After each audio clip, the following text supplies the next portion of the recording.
Sean bienvenidos todos, todas, todes a un nuevo episodio de Café Colmeca, una producción original del Seminario Permanente de Estudios Internacionales. Soy María José Rodríguez y el día de hoy tengo el honor de conversar con la ensayista y novelista Gabriela Couturier. Es un placer contar con su presencia. ¿Cómo se encuentra? Estoy encantada de estar con ustedes. Me emocionó muchísimo recibir la invitación y estoy a la orden. Qué gusto de ver a regresar así a platicar con el Colmex, ¿no? Con la comunidad. Nos da mucho gusto escuchar eso. Le agradecemos por haber aceptado la invitación. Eh, Al contrario, mil gracias por pensar en mí. Para comenzar, procederé a presentarles a nuestra invitada. Gabriela Couturier es una ensayista y novelista mexicana. Posee una licenciatura en Relaciones Internacionales por el Colegio de México y una maestría en Administración por la Universidad de Harvard. Hoy en día es colaboradora en la revista Nexos, El Laberinto y El Dominical, ambos suplementos del periódico Milenio, y es autora de dos obras. La primera es A otra orfandad, publicada en 2016 por la editorial Cali Arena, y la segunda, Siempre un destierro, publicada en 2019 por la editorial Océano. Y bueno, en esta primera parte de la entrevista me gustaría comentar su experiencia más temprana, en poder platicar acerca de lo que consideró podría ser su vocación en su momento. Y bueno, en este sentido, la primera pregunta sería, ¿qué la llevó a escoger la carrera de Relaciones Internacionales y por qué decidió estudiar la carrera en el Colegio de México? Pues yo siempre oí del Colegio de México porque mi mamá trabajó como investigadora algún tiempo cuando acababa de salir de la universidad. Entonces no me era ajeno la idea del Colegio de México, pero en realidad nunca me había yo metido a investigar nada y estaba un poco perdida. En la prepa había empezado a escribir cosas porque alguna vez nos pidieron que escribiéramos una tarea y entonces yo me eché un cuento porque no se me ocurría nada más y entonces la única manera que se me ocurrió de entrarle al problema fue haciéndole el cuento. Y en ese momento dije, ay, estaría padrísimo escribir. Siempre me gustó muchísimo leer, siempre. Y además fui una lectora muy, muy ávida de todo desde chiquita, entonces pensé, bueno, estaría padrísimo poder escribir. Mi mamá estudió letras en la UNAM y en ese momento la veía yo calificar trabajos y desvelarse, ¿no? A veces repelaba de, yo no sé, los alumnos, las tareas, yo no sé qué cosa. Y pensé que qué horror, ¿no? Que si no era yo buena escritora, que si no la hacía yo como escritora, iba yo a acabar dando clases de literatura y corrigiendo un montón de trabajos en la noche y entonces iba yo a ser muy infeliz. Y no me atreví a meter, o sea, esa fue la realidad, que no me atreví a meterme a estudiar letras, a pesar de que ya lo estaba yo pensando, pero un buen amigo mío de toda la vida me dijo dos cosas. Una, me enseñó el programa de estudios, venía en un tríptico, me enseñó las materias y dije, qué cosa más maravillosa. Entonces empecé como a fantasear con la idea, mientras me inscribía a economía. Entonces hice un semestre de economía en el TEC de Monterrey y decidí que no, que en efecto no era lo mío, pero que tampoco me iba yo a animar a meterme a letras. Y la segunda razón fue que me dijo mi amigo, es casi imposible entrar, es dificilísimo y todo el mundo, o sea, tienes súper lista y dije, vamos a ver si puedo, ¿no? Entonces, pues enamorada del plan de estudios y enamorada del reto, me metí a estudiar relaciones. Y estudié relaciones porque pensé, bueno, es una carrera suficientemente humanística como para que sí pueda yo ser escritora, pero suficientemente útil, ¿no? Práctica, como para que si no lo logro como escritora, pues por lo menos no me pueda yo tener algún trabajo, ¿no? Dedicarme a algo que no sea, no sé. Entonces, pues así fue como empecé a pensar, ¿no? En estudiar en el colegio. Muchas gracias. Creo que muchas de las personas que nos vayan a estar escuchando podrán sentirse identificadas con lo que comentan. Y bueno, con base en esto también me es interesante que hubiese optado por estudiar la maestría en administración. Ah, ¿Cuáles son las no, razones detrás de esto? ese sí fue un error. O sea, a ver, no es un error porque yo creo que cualquier cosa que aprenda uno vale la pena y cualquier experiencia que tenga uno, y vaya que fue una experiencia, es válida. Pero sí fue un error profesionalmente. A ver, cuando estaba yo en séptimo semestre, cuando empecé a pensar en la tesis, eh, estábamos tomamos una clase maravillosa con el profesor Carlos Rico, que desgraciadamente ya no está. Digo, O sea, él murió hace algunos años y era, estudiamos regímenes internacionales. Y yo empecé a pensar, porque era la época, estoy hablando de la prehistoria para ustedes de 1987, y era el momento en el que se negociaba la deuda, en que no sabíamos si íbamos a hacer default o no, que estábamos un poco compitiendo contra Brasil por ver a quién le daban mejores condiciones, etcétera. Y entonces yo empecé a pensar que había una especie de régimen informal de deuda externa. Y que, o sea, que estábamos, que éramos parte, aunque no existiera el régimen como tal, no era una cosa legal, digamos. Y empecé a pensar que por eso no habíamos dejado de pagar la deuda México, ¿no? Por ser parte de esto, por estar ceñido por estos constreñimientos de un régimen. Entonces se me ocurrió que lo que tenía que hacer era meterme a estudiar, meterme a trabajar, a hacer el servicio social en Hacienda, en la subsecretaría de José Ángel Gurría, que él era el que él solito se había echado la negociación de la deuda unos poquitos años antes. Y entonces me metí a Hacienda y todo el mundo era economista y yo veía que las cosas pues en ese momento no iban bien, ¿no? En el país económicamente. Y me convencí un poco neciamente de que tenía que estudiar algo para regresar a trabajar en el sector público. Em, Pánico por escribir, o sea, ahorita te digo un paréntesis de escribir, pero que tenía que regresar a trabajar en el sector público para trabajar como en un área que entonces era programación, que era un área regulatoria en la que se hacía el marco legal para que las empresas pudieran competir y participar y en fin. Entonces yo dije, bueno, necesitamos administradores, no economistas. Y he ahí porque me fui a estudiar. O sea, se me ocurrió un MBA, el profesor Rico me animó mucho, me dijo, sí, claro que sí, o sea, sí hace falta gente que sepa de empresas en el gobierno. Entonces, yo me fui a estudiar un MBA con la idea de regresar al gobierno. Lo que sucedió fue que uno, y sí lo considero un error en varios sentidos, haber estudiado un MBA, porque para empezar no tenía yo idea de nada. Yo venía de un mundo muy académico y del gobierno, y entonces me la pasé muy mal porque cosas que mis compañeros daban por sentado, yo no, yo estaba perdida y no sabía qué estaba pasando. Y por el otro lado, ¿por qué nunca regresé al gobierno? Entonces empecé a trabajar en empresas, pero pues tampoco fue como, no era algo que me satisficiera, ¿no?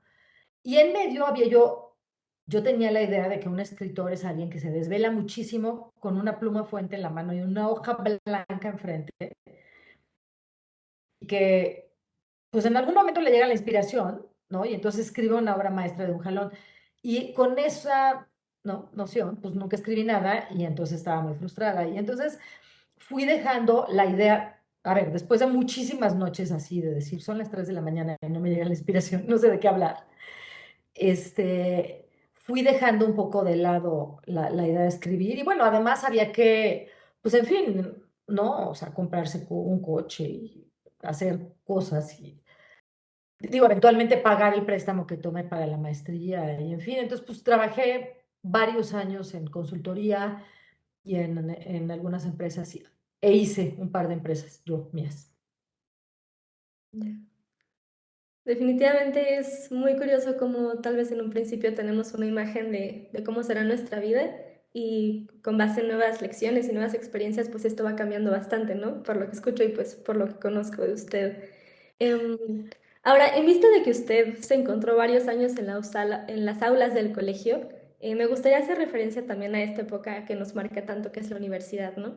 Y bueno, quería preguntarle si podría compartirnos alguna experiencia significativa de su estancia en el colegio, alguna lección, un profesor o una profesora o alguna clase que hubiera tenido un efecto importante en usted o que recuerde con cariño. Pues recuerdo con inmenso cariño, ya te hablé del profesor Carlos Rico, la profesora Celia Toro, la profesora Loaesa era, o sea, me costaba trabajo seguirle porque decía tantas cosas tan inteligentes y tan interesantes, tan rápido, todas tan seguido, que yo siempre me sentí, o sea, yo me quería esconder, me sentía cucaracha en su clase y me daba terror hablar porque sí, porque yo, o sea, nunca, en fin, nunca pensé que estuviera a la altura. Y eso me pasó muchísimo. Em, Creo que creo que mi estancia en el colegio, y ahorita te acabo de contestar, pero creo que mi estancia en el colegio en general estuvo marcada por esta sensación de no soy suficientemente, o sea, no soy buena o no tengo los conocimientos o no, no sentir que pudiera contribuir como contribuían algunos de mis compañeros, ¿no? Tenía compañeros que levantaban la mano y decían unas cosas de lo más eruditas y habían leído un montón de autores que yo en mi vida había ni siquiera oído nombrar. Entonces, creo que siempre me sentí como un poco apabullada por el resto de mis compañeros, ¿no?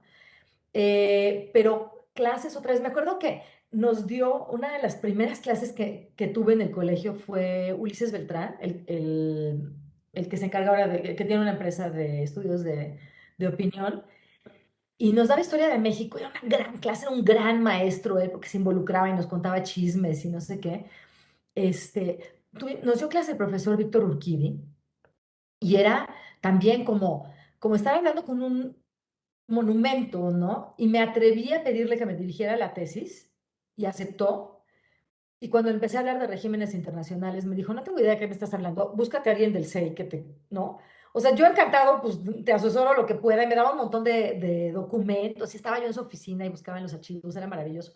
Pero entonces el profesor Rico y la profesora Toro me echaron la mano con la parte puramente de la teoría, o sea, para formular la hipótesis, ¿no? La profesora Toro fue maravillosa para encauzarme y decirme, no, pero a ver, ¿qué estás preguntando, ¿no? ¿A dónde quieres llegar? Entonces, sí, recuerdo eso, ¿no? Muchísima erudición por parte de todo el mundo y yo sentirme una perfecta tarada y perdida, como diciendo, bueno, ¿y a qué hora contribuyo yo con algo, no? Ya.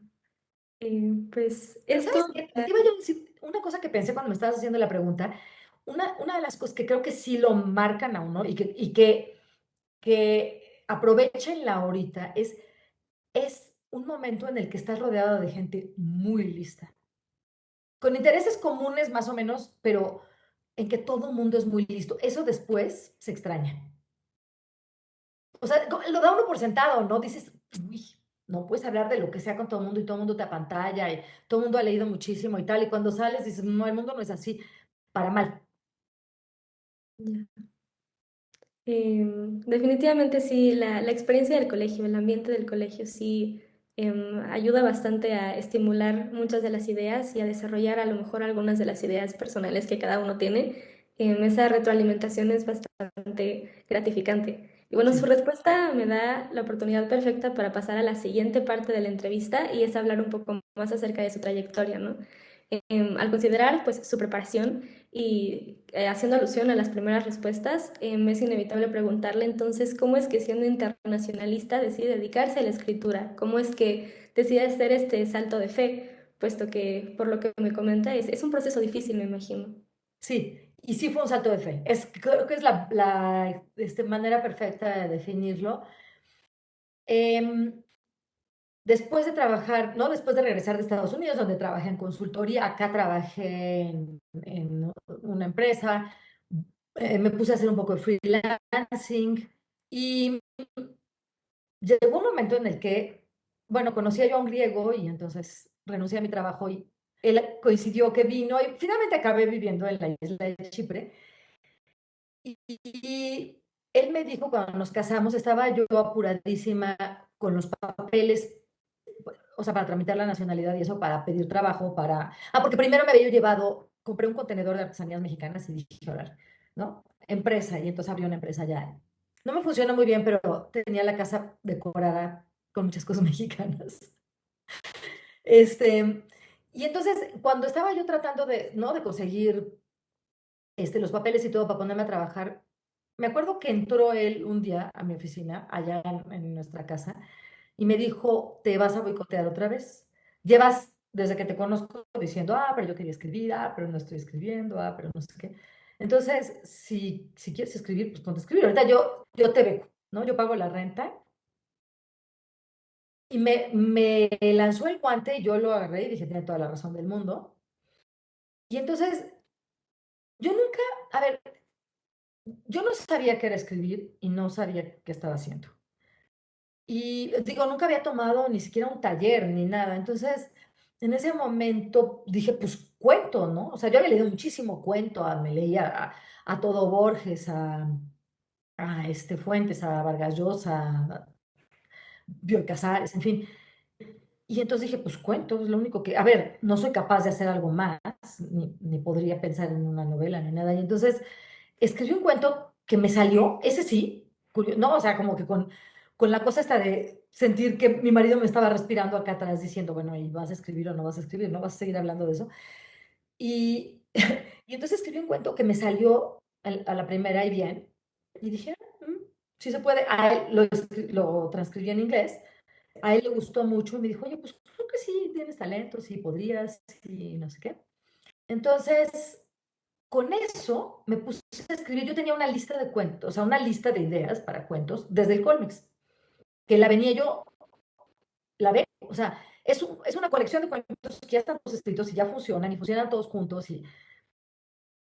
pero después de eso, pues ya hubo, ¿no? Harry Potter, y o sea, ha habido como muchos, no son mágicos, siempre son cuentos mágicos, no de realismo mágico, más fantásticos. Y no he hecho nada con ellos porque el escritor Daniel Sada una vez me dijo, lo conocí y me dijo, para publicar tus cuentos, escribe una novela. Lo cual me dio mucha risa porque pensé que me estaba bromeando y me dijo, no, no, no, nadie le va a publicar cuentos a una desconocida. Entonces, primero escribe una novela de un nombre y después ya te puedes dar el lujo. El problema es que tampoco es tan fácil porque uno escribe una novela y nadie la lee, nadie se entera. Y entonces tampoco se hace un nombre así como para decir, a ver, tengo unos cuentos, a ver quién me los publica, ¿no? Pero Ya, sí, muchas gracias. y ya estando allá, entonces sí, sí ya era como el colmo tener la oportunidad y todo y no estar escribiendo, ¿no? Entonces por eso, o sea, sí me dediqué muchísimos años allá, a eso, y allá empecé a escribir esa otra orfandad. Ya. Qué gusto que hubiera podido comenzar a escribir no solamente cuentos, sino también novelas y que lo haya compartido verdaderamente. Y bueno, utilizar su caso de éxito también me lleva a otro tipo de cuestionamientos, ¿no? Por ejemplo, ¿cree usted que hay una conexión entre las ciencias sociales y las humanidades? Es decir, con base en su preparación y ahorita en su trayectoria, ¿cree que es posible pensar en las relaciones internacionales como una puerta hacia otras áreas de interés? Por ejemplo, el estudio del arte, de la filosofía o de la literatura, como es su caso, entre otras disciplinas. Sí, creo que absolutamente. Creo que, de hecho, y creo que más que nada en el Colmex, es decir, creo que lo que te da el Colmex es que te abre un montón de ventanas y entonces creo que lo que te da es la posibilidad de ver por dónde, ¿no? Si una cosa te enseña el Colmex es a pensar. Y creo que en general cualquier carrera, me da la impresión, ¿no? Es como una base, ¿no? Es como aplanarte el terreno para qué más vas a hacer. Pero creo que en particular el Colmex lo que te da es esta inmensa ventana, a ¿cómo le hago? Creo que lo que te da es como un poquito la llave de por dónde empiezo. Y por el lado de la investigación, por el lado, te enseña a pensar. O sea, uno en ese momento no se da cuenta, ¿no? Porque estás haciendo el seminario y es una friega, y tienes que tener la hipótesis, y a quién le importa la hipótesis. Y luego lo vas y todos tus compañeros te dicen que no sirve nada. Eh, pero eso justamente es lo que sirve. Es decir, cuando te enfrentas a tener que defender una idea, ya eso ya es muchísimo la clave para muchas de estas disciplinas y en general. Creo que casi todas, ¿no? Donde lo que tienes que hacer es contestar una pregunta. Incluso en el MBA, por ejemplo. Ahorita te iba yo a decir, mira, me habría encantado irme a Harvard, porque, pues, digo, sí, sí me gustó estar en Harvard. La experiencia del MBA, no tanto, pero, en fin, fue muy enriquecedor también.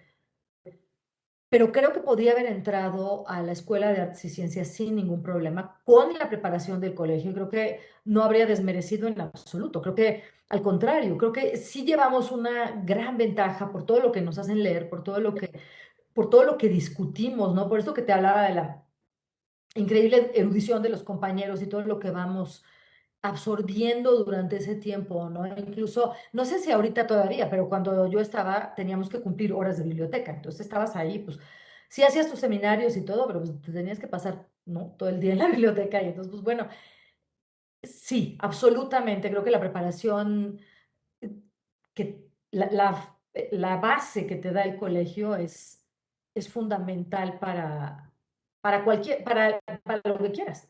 Eh, porque ya aprendiste a pensar, ya aprendiste a defender una idea, una hipótesis, a entrarle a una pregunta, ¿no?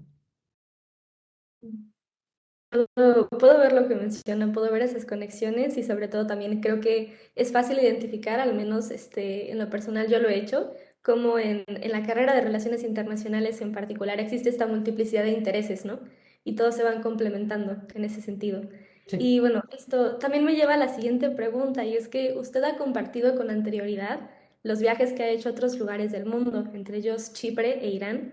Y bueno, ha escrito sobre su convivencia con otras culturas, como es el caso de su artículo en Milenio, El velo y la boda. Y yo quería preguntarle si cree que su formación académica ayudó a interesarse por las experiencias relatadas en sus escritos o si cree que su preparación en relaciones internacionales o en la administración tiene una influencia en la manera en la que usted entiende algunos temas de coyuntura, ¿no? Creo que sí, porque, digo, parte por todo lo que lees. O sea, no te es ajeno, no te es ajena ninguna zona, ¿no? O sea, estudiábamos India, China y Japón y decíamos, ¿y para qué? O el Medio Oriente, y bueno, ¿cuándo? ¿No?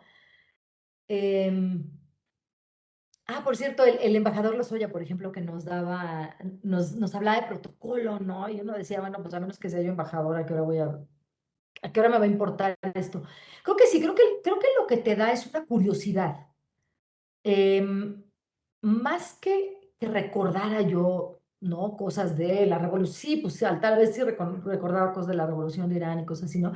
Pero creo que más que nada, en general, en términos de la experiencia, creo que lo que te da el colegio es una curiosidad,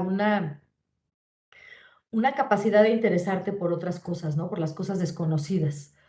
De todo, desde la comida hasta la cultura, hasta la literatura y todo, ¿no? Y sí, yo siempre he pensado que la vida es para viajar y yo creo que también eso estuvo parte en el origen de mi decisión de estudiar relaciones internacionales, que dije, a ver cuánto viajamos, ¿no? Ahora, he viajado no como algunos de mis compañeros como parte de una pertenencia al servicio exterior, sino porque me gusta. Esto de Irán fue muy fortuito y fue justamente porque conocí a un ex embajador mexicano que con otros embajadores, un alemán, un sueco, no sé qué, organizaron este viaje y fue una cosa maravillosa, ¿no? A Chipre, bueno, pues porque mi marido es de Chipre, él es griego y chipriota, y entonces allá me pasé 8 años y vamos a cada rato, ¿no? A ver a la familia, pero sí, o sea, el minuto en que pude ir a Japón, ¿no? Llevábamos ahorrando algún tiempo. El minuto en que pudimos, nos fuimos a Japón. Afortunadamente comparto con él esta cosa pues, del mundo está allá afuera y hay que ir a visitarlo. Muchas gracias. Creo que esta curiosidad es algo que se nota en sus escritos y bueno, hablando de sus obras, esto me permite pasar allá a la última parte de la entrevista. No quiero perder la oportunidad de preguntarle por ellas, que he podido disfrutar con anterioridad, y solamente para poderle explicar un poco al público de qué van.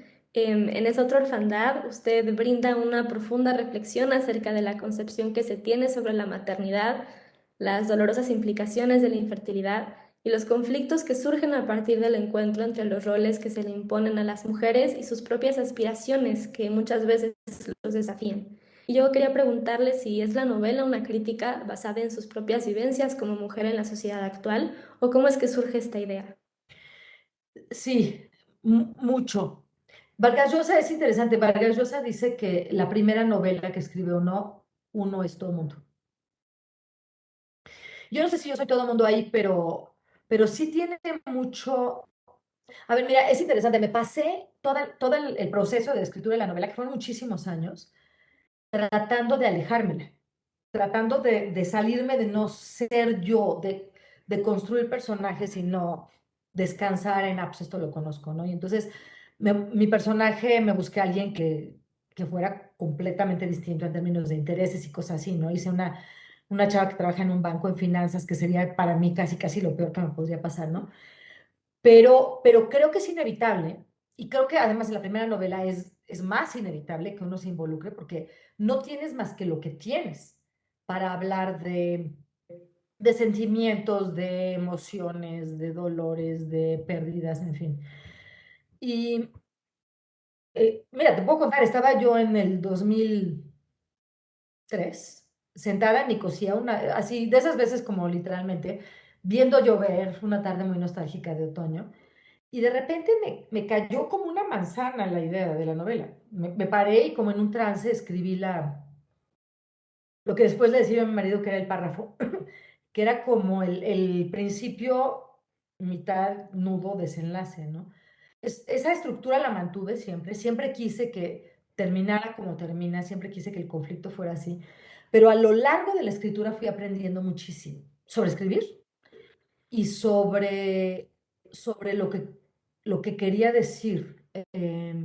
Creo que no me di cuenta sino hasta que acabé de escribirla, de que lo que estaba diciendo era que uno se puede volver loco con estas cosas, ¿no? Que uno puede llegar a desconocerse a sí mismo por por un anhelo tal que no puedes cumplir y que no está dentro de ti cumplir, ¿no? Y estoy hablando de la maternidad, porque a mí lo que me pasó fue que al principio era así como más bien flojera, pero después ya cuando cumplí 35 años dije, o me apuro o no vamos a tener hijos. Y siempre habíamos pensado que querríamos tener hijos. Y entonces empezamos a darnos cuenta de que no podíamos. Entonces, lo que hablo en la novela de la lucha contra la infertilidad sí es muy de primera mano, porque lo conocí. Em, y creo que es algo que se ha tratado, más y más se ha escrito, ¿no? La novela apareció en 2016, yo la escribí, te digo, la empecé a escribir en 2003 y la acabé como en, no sé, en 2005 o algo así, era malísima, no te puedo decir, era un horror, porque además estaba yo demasiado ahí imbricada en lo que estaba diciendo y le metí muchos de mis rollos, ¿no? Y entonces la dejé porque nos regresamos a México, mi marido y yo, y abrimos una empresa, entonces estuvimos ocupadísimos con eso.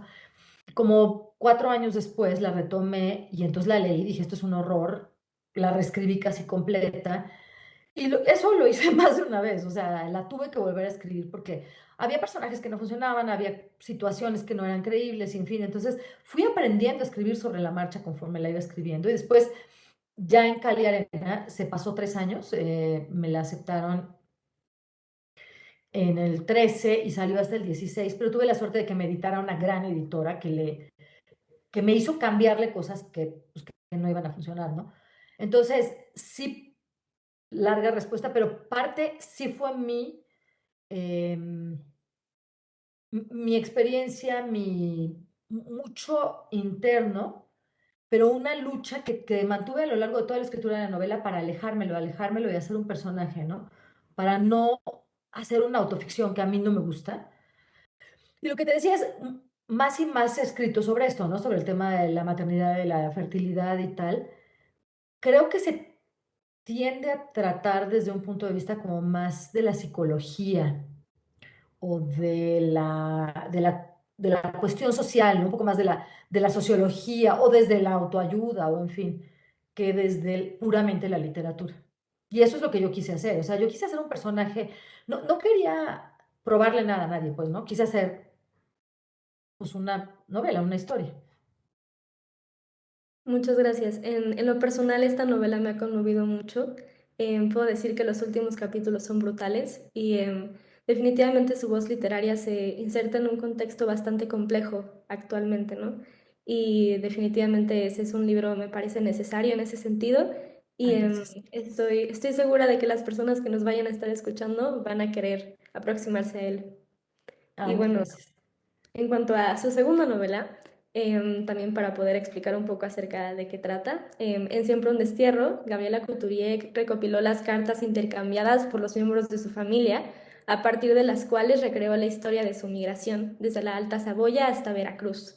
Así trata temas como el amor, la traición, el hambre, la guerra, la identidad y la complejidad de los lazos sanguíneos que permiten redimensionar nuestra propia vida a partir de lo que aprendemos sobre nuestros antepasados.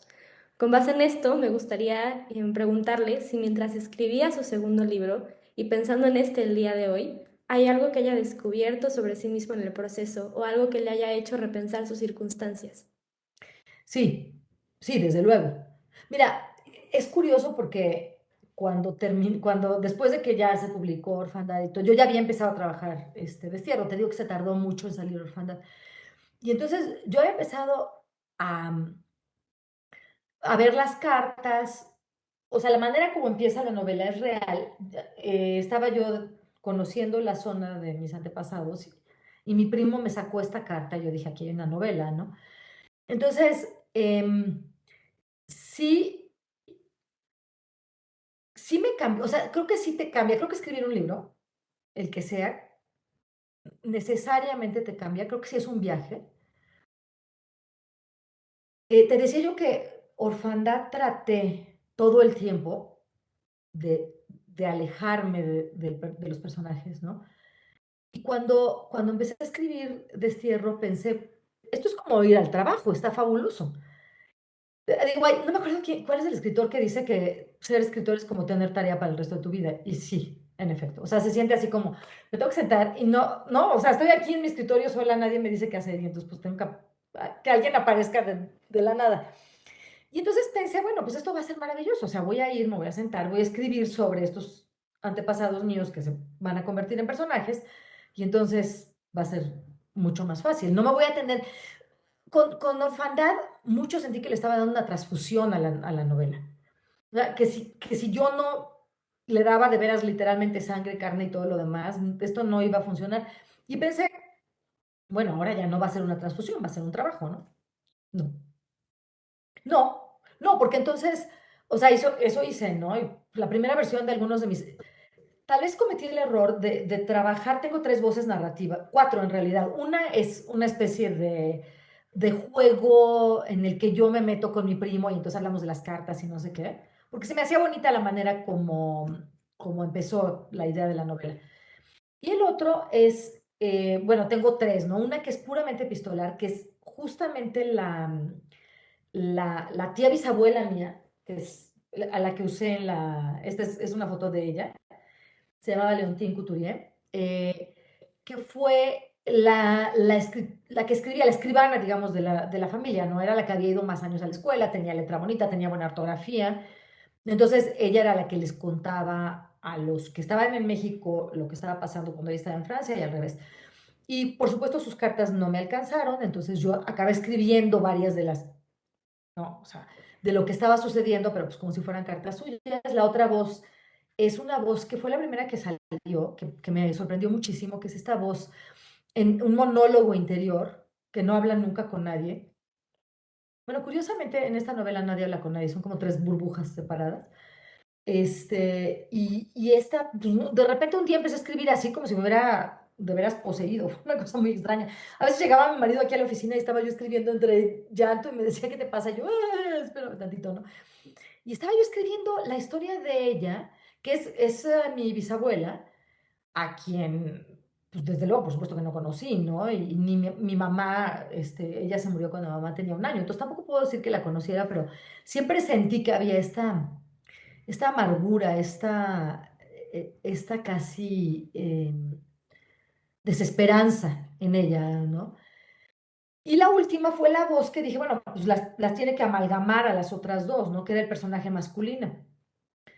Y con esta idea de no les das transfusión a tus personajes, hice una cosa horrible que era una especie de guía de turistas de, mira, allá están las montañas, acá están los quesos y estas son las vacas, ¿no? Y esto, lo que hice fue, pues, lo saqué de la novela, ¿no? O sea, como había escrito a cada uno por su parte, después combinarlo me costó un trabajo inmenso, meses y meses de hojas de cálculo con, ya sabes, con colores para ver quién estaba hablando de qué, y luego me quedaban huecos, todo el mundo hablaba de lo mismo. En fin, y lo saqué a él y tuve que hacer un esfuerzo verdaderamente de acercármelo, o sea, exactamente el esfuerzo contrario al que había hecho en Orfandad para meterme en la piel del personaje, decir, bueno, este empieza como un adolescente de 17 años, ¿qué hacemos con él, no? O sea, ¿cómo hablaría? ¿Qué le importaría? Y eso me funcionó muy bien para entenderlo a él y poder escribir con su voz. Em, Entonces sí, fue curioso porque fue el proceso inverso. Y para contestar, te decía yo que es un viaje en el sentido de que, claro, conocí muchísimas cosas que yo no sabía, ¿no? Yo había oído algunas historias por ahí que decía, pues esto pasó en algún, no es que le pasó a algún pariente, es que nos pasó a mi más cercana, no más directa línea de ascendientes. Y lo que a mí me llamó la atención, digo, estas cosas pues, las conocí por medio de las cartas y dije, ah, mira, qué interesante éramos nosotros, los que teníamos esta, ¿no? A los que se nos murieron tales, o lo que sea. Pero cuando volví, después de ya conocer esto más, me empecé a dar cuenta de las cosas que les eran comunes a los que se quedaron y que yo había conocido acá en mis abuelos, por ejemplo, ¿no? En mi mamá todavía. Cositas, o sea, formas de empezar una oración, inflexiones, ¿no? Al hablar, este, cositas chiquititas, pero que dicen, a ver, uno no se va nunca, ¿no? Como que uno siempre es parte de otra cosa. Eso a mí me pegó muy duro. Tengo unos cuantos párrafos al final de la novela al respecto, porque sí pensé, bueno, pues, o sea, sí se fueron, pero no para siempre y no del todo, ¿no? Uno se queda, aunque nunca haya estado de alguna manera. Y eso es lo que me hizo pensar, justo se promocionó la novela en 2019 cuando salió en plena crisis de los migrantes sirios a Europa. Y me hizo pensar mucho en cómo vemos a los migrantes. Es decir, toda la historia de la humanidad, todo el mundo ha migrado y ahorita se ha visto como esta cosa amenazante, em, abusiva, ¿no? Eh, y sí me hizo tener muchísima más empatía por los migrantes, ¿no? Mi familia se subieron a un barco y se vinieron, y si eran ilegales o no, pues nadie se enteró porque además nadie sabía o sea, si alguien sabía que estaban ahí, pues no importaba, tampoco estaban del otro lado de la jungla y ¿no? Y ahora creo que la tienen muchísimo más difícil. Todos estos que, pues, nadie migra por gusto, creo, ¿no? Entonces, sí, creo que todo eso me ayudó a que se abriera una parte de mí que no conocía yo. Muchas gracias por su reflexión. Definitivamente, bueno, estoy segura de que va a agregar también muchas dimensiones a de qué manera podemos pensar la novela. Y estoy segura también de que va a atraer a muchas personas que vayan a estar escuchando. Y bueno, una última pregunta también, considerando, como ya he mencionado antes, su caso de éxito. Me gustaría saber, ¿algún consejo para las personas que sueñan con convertirse en artistas, pero que actualmente estudian o trabajan en áreas que no estén relacionadas con la literatura o con las humanidades? Sí, creo que siempre se puede. Mira, yo he oído de muchísimos grandes escritores, sobre todo escritores, ¿no? Porque es lo que más me ha interesado leer, em, que han dicho que han escrito sus óperas primas mientras estaban teniendo trabajos de tiempo completo, ¿no? Creo que de alguna manera es algo que uno trae, es una ambición, una necesidad. Creo que, creo que cuando lo tienes de veras, esta necesidad, te encuentras una manera de hacerlo. Yo me tardé 20 años, ¿no? En empezar, por inseguridad, por miedo, por, por no saber cómo entrarle, por miedo al salto al vacío, porque sí tiene un costo. Y porque sobre todo, y es algo que yo no había entendido, hay que dedicarle muchísimo tiempo. O sea, bueno, no, a ver, yo le tengo que dedicar muchísimo tiempo. Estoy segura de que hay autores muchísimo más talentosos y mucho más capaces que no les cuesta tanto trabajo. A mí, lo peor que me puedes hacer en la vida es decir, me tienes que escribir porque entonces pues, me meto a Facebook y me leo el periódico y me voy a la cocina y me hago un té y me regreso y me siento y todavía no sé qué hacer. O sea, es lo que más trabajo me cuesta en la vida, sentarme a escribir. Creo que las cosas creo que eso, o sea, me parece que cuando alguien quiere hacer algo artístico, creo que lo que uno tiene que hacer es estar muy abierto. Yo creo que las cosas nunca pasan como uno quería que pasaran. Yo pensé que iba a publicar mis cuentos y que entonces a partir de los cuentos iba a no sé qué hacer y en fin, ¿no? Y pues no, los cuentos siguen en mi disco duro. Tengo otra novela que escribí hace 22 años, que nunca supe qué hacer con ella y ahí sigue. Y entonces, no. Creo que por lo que uno piensa que va a tener un nombre o un algo, ¿no? Un interés por parte de la gente, no necesariamente. Creo que en la medida en la que seamos capaces de estar muy abiertos a cómo me siento, qué está pasando, qué, qué he aprendido. O sea, a mí me pasó que con las novelas y con lo que estoy escribiendo ahorita un ensayo largo. Este, Se me ocurrió ponerme a correr maratones y entonces, pues ¿no? Entonces estoy escribiendo un ensayo largo sobre correr, pero también como en qué se parece escribir de alguna manera, ¿no? Y son estas cosas que de repente empiezas a escribir que si no estás muy atento a oírlo, y creo que cualquier arte, ¿no? Creo que los pintores debe ser una cosa similar. Algo que ven, que, algo que te imaginas, algo que te llama mucho la atención, algo que no se te quita de la cabeza.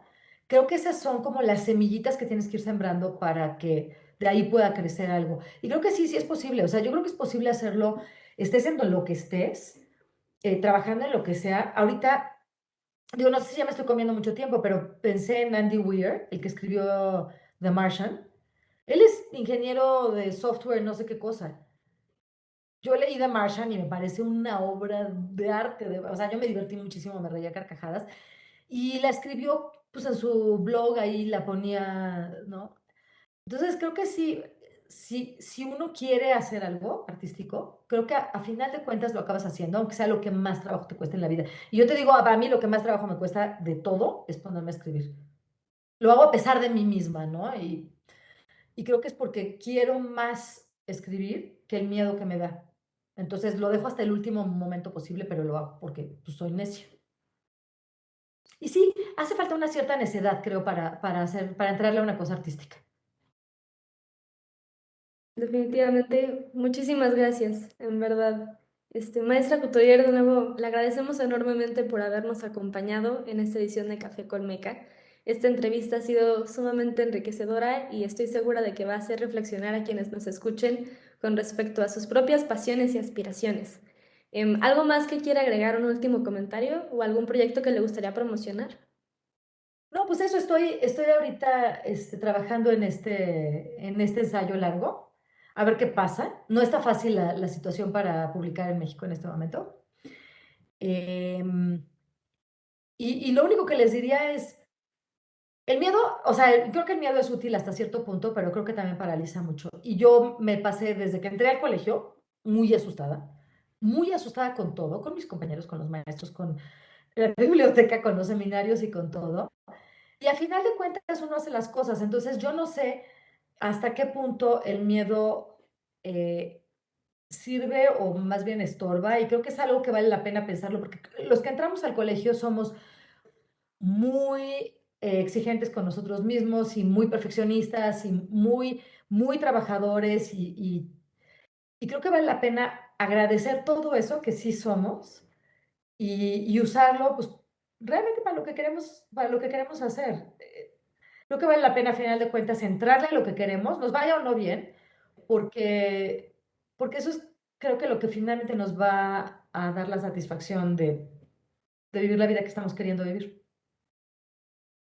Muchísimas gracias por todo lo que nos compartió y bueno, yo agradezco igualmente a todo el equipo de CPI y de Café Colmeca, en especial a Bernardo Aguilar en los controles, a Carlos Bubrón en contacto, al equipo de diseño por la edición del contenido y a Jorge Gómez y Pepe Vázquez en la elaboración de la cortinilla. Bueno, hemos llegado al final de esta emisión. Nos escuchamos pronto. Mil gracias.